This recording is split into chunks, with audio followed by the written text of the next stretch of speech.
Kamakailan, naglabas ng pahayag si Attorney Harold Respicio kaugnay sa kanyang pangamba tungkol sa automated counting machine ACM ng COMELEC na gagamitin sa darating na halalan ngayong Mayo 2025.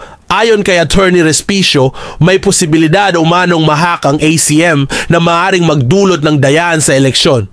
Gayunpaman, agad itong pinabulaanan ni COMELEC Commissioner George Garcia at iginiit na ang ACM system ay standalone o hindi konektado sa internet kaya't hindi ito maaaring mahak. Dahil sa naging pahayag ni Attorney Respicio, nagkaroon ng matinding diskusyon at pangamba ang publiko.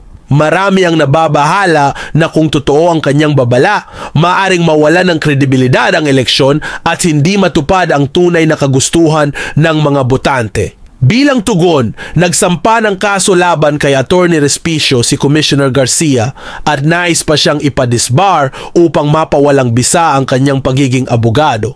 Sa kabila nito, buong tapang na hinarap ni Attorney Respicio ang kaso at kamakailan lamang naglabas siya ng isang mas matibay na ebidensya na nagpapakitang posibleng mahak ang ACM gamit ang source code ng makina. Isang bagay na nasa ilalim lamang ng kontrol ng COMELEC. Sa isang inilabas niyang video, ipinakita niya kung paano maaring manipulahin ng isang hacker o sinumang may masamang balak ang resulta ng botohan sa pamamagitan ng paggalaw sa source code ng makina. Ngayon, muling naglabas ng bagong pahayag at video si Attorney Harold Respicio upang patunayan ang kanyang naunang babala tungkol sa posibleng hacking ng automated counting machine, ACM, ng COMELEC. Sa naturang video, ipinakita niya ang isang teknikal na paliwanag kung paano maaaring manipulahin ng isang hacker ang makina upang baguhin ang bilang ng boto. Ayon kay Attorney Respicio, ang pangunahing kahinaan ng ACM ay nasa source code nito, isang sensitibong bahagi ng sistema na nasa ilalim lamang ng kontrol ng COMELEC. Sa kanyang demonstrasyon,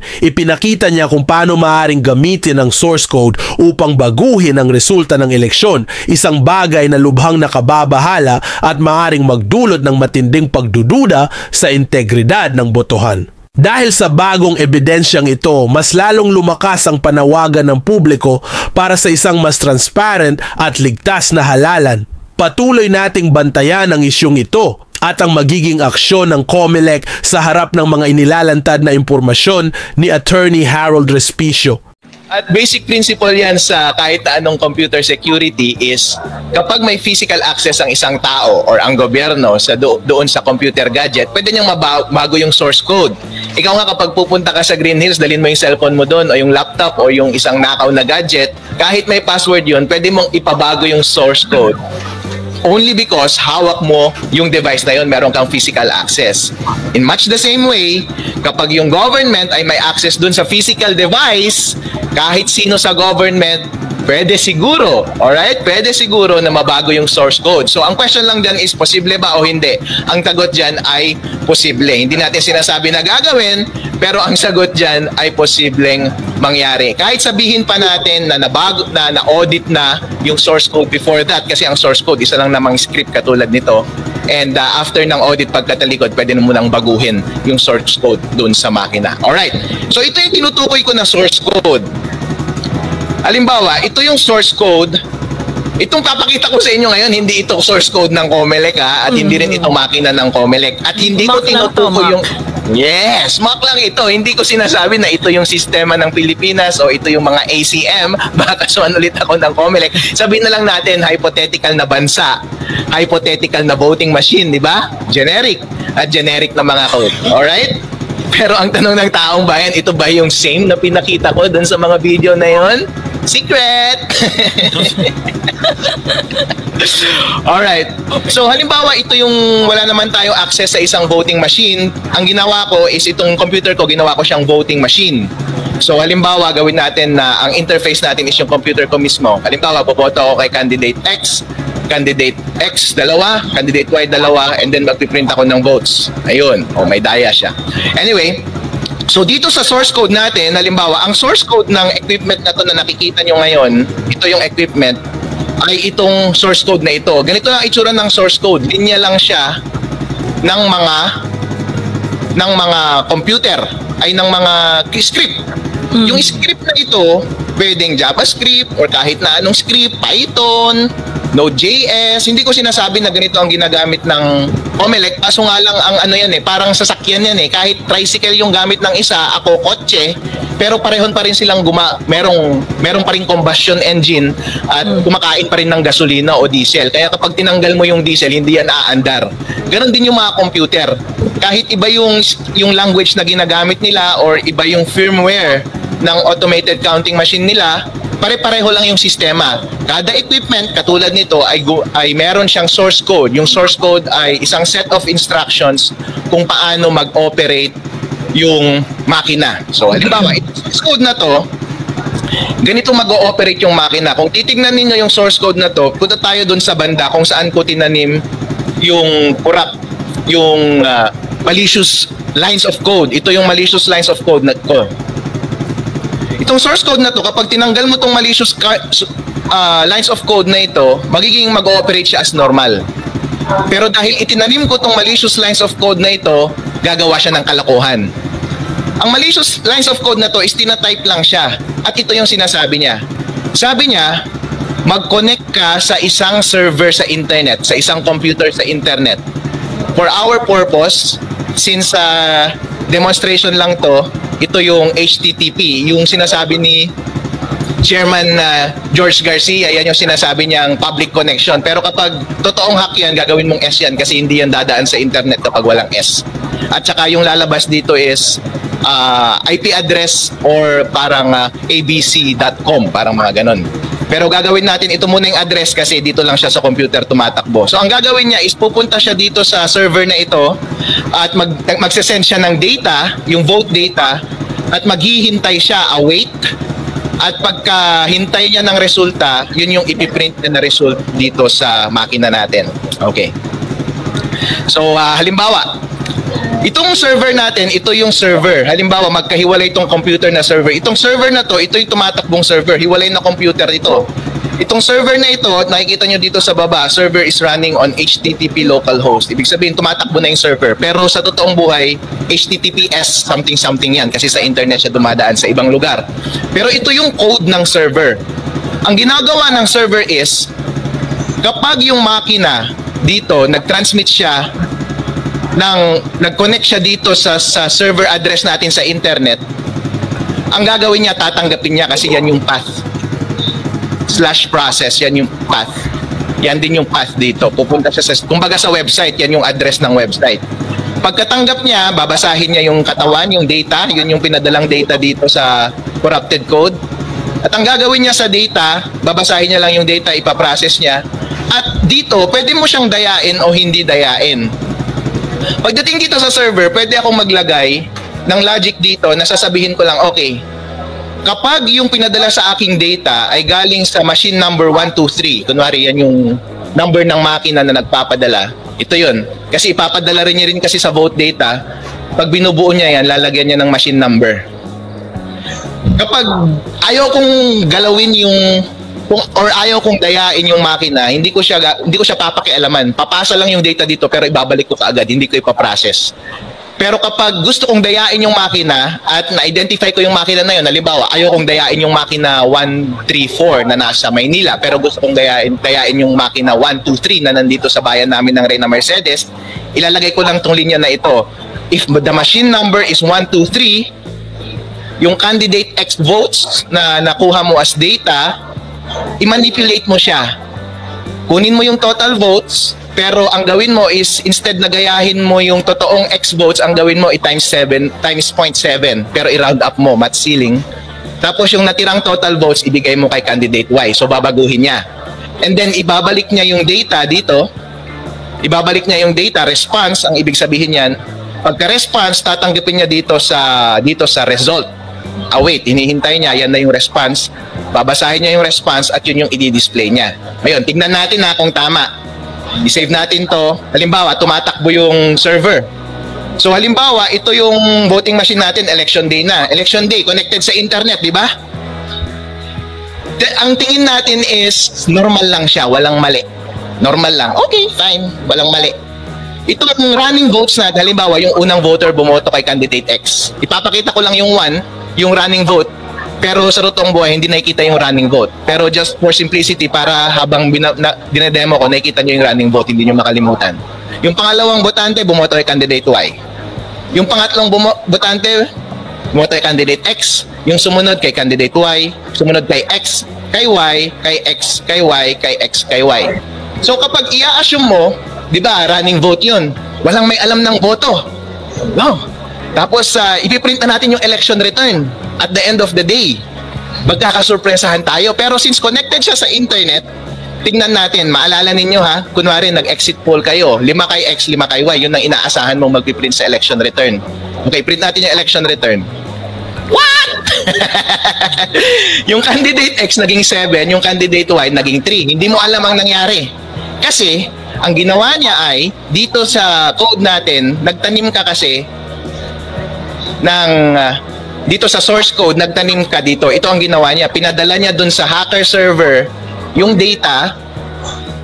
Tapos, ang ginawa ng hacker server, di ba?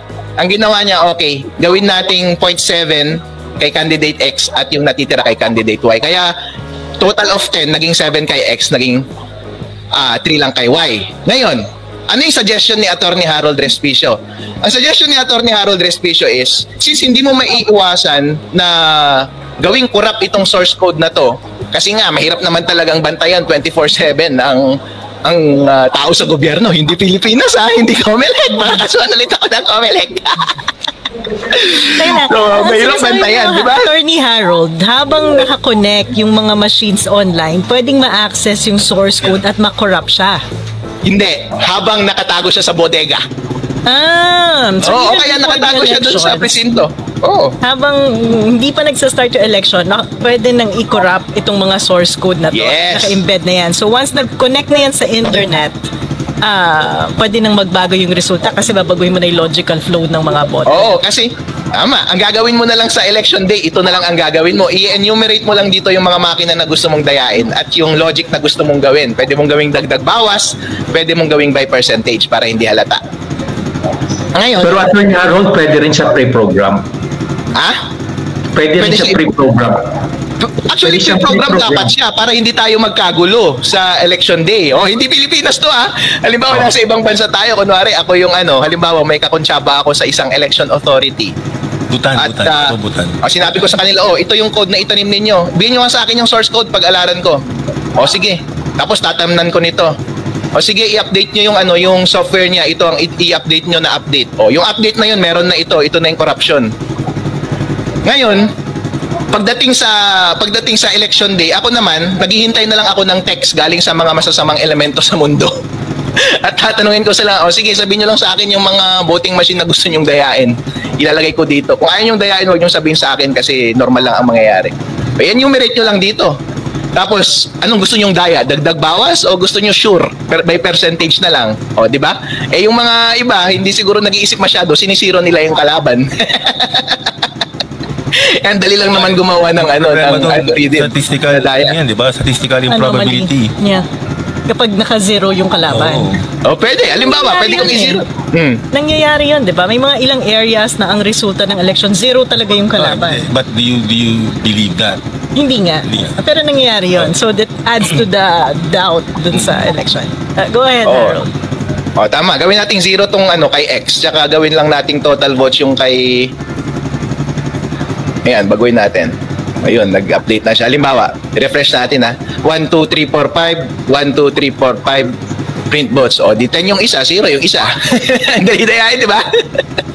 So, ibig sabihin, on election day, kapag tinawag mo sa akin yan, kunwari ako yung hacker, nasa likod ako, nandun lang ako sa bahay ko. Itong computer na to, pwede kong gamitin basta connected to sa internet at connected sa makina yung counting machine.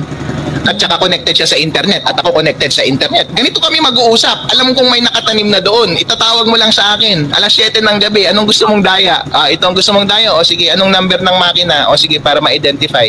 Babaguhin ko kagad. Sige, lagyan natin ng 10 votes para naman lagyan natin ng 10 votes na matira pero lagyan natin ng 1 vote lang. Bayain natin. Kahit anong daya pwede mong gawin. Ang napakadali, di ba? Split second na bago ko na kaagad. Basta Itong source code na ito, pwedeng nakatira na siya sa makina ng napakatagal. Ito namang server, ako, buhay lang siya nung election day at naghihintay lang ako ng instruction. Tapos, ang gagawin mo lang, ayun nga, kahit alas 7 na ng gabi yan, bigyan mo ako ng instruction, di pwede kong baguhin in split seconds. Mababago ko na kagad yung resulta. Ngayon, tignan natin Prof. Shelo, Prof. Dan, tsaka Attorney Alex Lacson, kung paano mo maiwasan yung ganitong hack para hindi madaya kahit merong tanim na source code. Halimbawa, compromise yung source code. So, possible na even if compromise yung source code, pwede pa rin ma-prevent yung daraya. Okay. Yun nga yung point ng video. Hindi po ba? Kaya ako dinedemo sa inyo ngayon is para makumbinsi kayo na pwedeng mahack at napakadali. Nakumbinsi po ba kayo? Yeah. Ngayon, ang next na gagawin ko is kukumbinsihin ko kayo ng solusyon. Comelec. Kumbinsihin ko kayo ng solusyon. Harold, before that. So halimbawa, sa isang presinto, tapos merong ACM or VCM doon, how do we check it if it is corrupted? Or kung meron nang naka-implant doon, how do we? Mahirap kasing basahin yun, Prof. Attorney Alex. Halimbawa, itong laptop ko ngayon, madaling magtanim pero mahirap siyang hugutin, kumbaga. Okay. Mahirap i-withdraw at basahin yung makina. Or pwede mo pa ring mabasa, pero kaso nga lang Attorney Harold, this is where I'm going, ito yung direction my way of thinking right now. If you want, halimbawa, to empower or to orient someone in every precinct in the country para ma-orient siya on how to check the counting machine doon sa presinto nila, sa barangay nila, how do we do that? Merong checksum na tinatawag pero hindi kasi nila ini-implement yun eh. Sa mga ibang software kasi kapag nagtatanim ka ng update o kaya dyan sa Microsoft computer mo, merong hash yan na mahaba na garbled na letter at saka numbers. Yun kasi ang hash, kapag baguhin mo lang yung isang letra doon sa source code ng isang computer, magbabago yung buong hash. Kaya ang gagawin mo, magche-check siya ng hash every time nagra-run. Tapos may kita mo, kapag yun pa rin yung hash niya every time nagra-run yung computer, pwede mong masabi na yung source code na yun is yung same as audited na source code ng independent body. Kaso nga lang, habang nag-ooperate on election day, wala namang process para mag-checksum yung makina. So walang ganong process ni Alex. Before mag-start ng voting yung mga tao, can't Comelec include that step na kasi magkakaroon ng independent audit ng software and hardware, 'di ba? Pati yung source code. Tapos ilalagay yan supposedly sa BSP for security reasons. And then hindi ba pwedeng idagdag yon as a step na before mag-start, they can check so that yung hash ay nagma-match. And pwede pa rin, kaso nasira. Oo, go ahead. Alright, pwede pa rin naman, Prof. Shelo. Kaso nga lang kasi, yung magpo-produce din kasi ng hash is yung same computer mismo. Paano yan kung magpapanggap siya, sige, nagpo-produce ako ng hash, pero sa totoo lang, hindi ako nagpo-produce ng totoong hash. Hindi po ba? Hindi siya total na foolproof. Kaya nga, ang ginagawa natin ngayon is yung pinaka-foolproof. Maraming paraan actually na pwede mong gawin. Virtually unlimited ang vulnerability ng kahit na anong computer system. At saka lahat ng solution unlimited din. Pero ang gawin mo lang is lahat ng obvious dapat takpan mo at lahat ng pinakamadaling solusyon at pinaka-obvious na solusyon din, yun din ang gawin mo. Virtually, masesecure mo talaga yung isang makina ng napakataas, 99% kumbaga. Kapag ito yung gagawin mong implementation. Yung mga ibang implementation, pwede yung mga idea na yun, pero hindi yun yung rin-recommend ko birong expert or professional in this instance.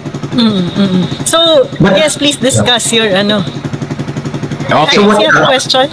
Go ahead. Before that, Prof. Sheldon. So what's the one thing at least that yung someone from the precinct can do to check para to really satisfy our na walang naka-embed doon na program? Ang ginagawa kasi nila, Attorney Alex kasi is siniselyahan nila, 'di ba? Merong merong selyado. Kaso nga lang nagseselya din yung nagguagwardya at saka yung pwedeng mandaya. Kaya mahirap mag-rely po. na kung nabago ba siya o hindi. Okay, so Kaya, What can they do? What can we do? ito nga po yung suggestion ko na i-disconnect siya sa internet kasi ang pinaka-prudent na gawin is pwedeng wala ka talagang magawa. Yun ang sagot, Attorney Alec. Pero the best is i-assume mo na corrupted siya, and if corrupted, paano mo maiiwasan? Yeah. Okay. Okay, sige, let's go there. Halimbawa, corrupted siya. Ito, corrupted siya. Pero, paano kapag i-disconnect mo sa internet? Imimik natin yung disconnection sa internet sa pamamagitan ng pagpatay ng server. Papatayin ko yung server, Control-C. So, hindi na tumatakbo yung server. Ngayon, i-refresh, yung source code pareho pa rin. Wala akong binago sa source code, corrupted pa rin siya. I-refresh natin yung makina. Tingnan nyo 1, 2, 3, 4, 5. 1, 2, 3, 4, 5. Print votes. 5. Totoo yung lumabas. Yeah. Kasi ang ginawa niya is, siyempre kung ako yung masamang tao sa gobyerno, ang gagawin ko, hindi ako magpapaka-obvious. Ang gagawin ko is, kapag try ka lang, kapag kaya mong kumonek sa internet, try mong mandaya. Yan, no? Pero kapag hindi ka makakonek sa internet, bumalik ka sa normal mong gawain. Yung normal mong gawain is, binibilang mo lang talaga yung totoong boto sa makina. Kaya dito, ulitin natin, hindi connected sa internet, lalabas yung totoong boto kasi masyadong obvious, hindi na nga connected sa internet, mandadaya ka pa rin pati doon sa source code. Attorney Harold, na yun, actually. Kung gusto Attorney Harold, balikan ko yung question ko kanina. What if kung pre-programmed na siya na 7:30? Kahit wala internet. So, okay, pwedeng conditionality hindi dependent on internet connection. Ano? Okay, so pre-programmed na siya. Kahit na walang internet connection, pre-programmed na siya na 70-30 70% will go to candidate X and 30% will go to candidate Y. Alright. No problem. Pwede po yan, pero hindi yan yung open pa rin yung vulnerability na yan, Attorney Alex. Actually, hindi yan yung dinidiscuss ko, pero actual vulnerability yan. Actually, hindi lang kasi yan yung pinakamadaling gawin. Ito kasi yung pinakamadali. Mahirap kasing gawin yan, Attorney Alex, kasi kapag ipiprogram mo yan, paano kapag nagdalawang isip ka? Gusto mo magbago ng plano? O kaya merong gusto mong magmandaya on the last minute. Mahirap nang gawin yun kasi nakatanim na siya beforehand. Pero kung sure ka na sa daya na gagawin, itatanim mo na siya beforehand. Itatanim mo siya beforehand. Yun yung sinasabi mo. Ngayon, itanim natin beforehand. Gusto natin? Okay, itanim natin beforehand. Ang gagawin ko is, itatanim ko siya beforehand. Ang gagawin ko dito,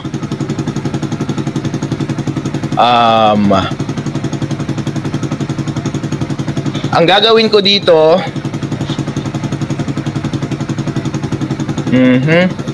okay, ang gagawin na lang natin dito is X count plus 5, halimbawa, para mas madali. Plus minus na lang para hindi na ako mag-isip ng code. Ang gagawin na lang natin dito is, nakatanim na siya, hindi po ba? Ang gagawin ko na lang dagdag bawas. Dagdagan ko si X ng 5, bawasan ko si Y ng 5. Yun ang gagawin ko. Attorney Harold, what if do it 70-30? 70-30? Okay. 70-30. Yun na lang. Okay, sige. Okay lang. Hindi dagdag bawas, but 70-30. Okay, sige. Magkukode lang ako ng maraming linya. Habang nagko-code si Attorney Harold, ang naisip ko tuloy kasi may requirement nga ang COMELEC na independently audit itong mga machines na to, diba? Both the hardware and the software. And then after ma-audit yung source code, ma-deposit sa BSP. So kung magkakaroon ng ganung independent audit, isn't that enough to more or less secure yung result ng elections? Para sa akin po ba yung tanong na yun? Nagko-code lang po ako, medyo occupied yung utak ko. Kasi hanggang ngayon hindi pa lumalabas yung hindi pa lumalabas itong certification ng independent technical team na magre-review and yung organization na nakontrata ng government natin, ProVNV, is an international audit organization na siya din yung gumagawa ng accreditation ng voting system sa US at sa iba pang bansa. So hanggang ngayon, hindi pa nila nilalabas. Ang deadline noon, February 12. Yeah, lumipas na.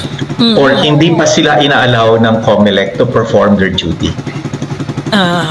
Pwede rin. Hindi, pero kailangan gawin na nila yun kung ang deadline is Feb 12. Although may balita ako na ang response ng COMELEC ay for previous elections daw, hindi rin naman nami-meet yung deadline na 90 days before election. Okay. Okay, ready na po yung code. Sige. Okay.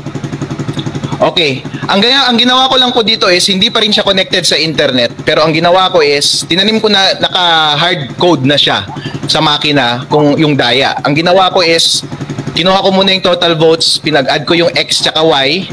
Ang ginawa ko, pero baguhin mo yung X, gawin mo siyang total votes times 70%, round up mo, tapos yung natirang vote ibigay mo kay Y. Nakatanim na siya. So disconnected pa rin po siya sa internet kasi yung server hindi na tumatakbo. So ang gagawin natin, corrupted na yung source code, meron ng automatic na daya. 1, 2, 3, 4, 5. 1, 2, 3, 4, 5. Print vote. Ayun, 7-3. Wow.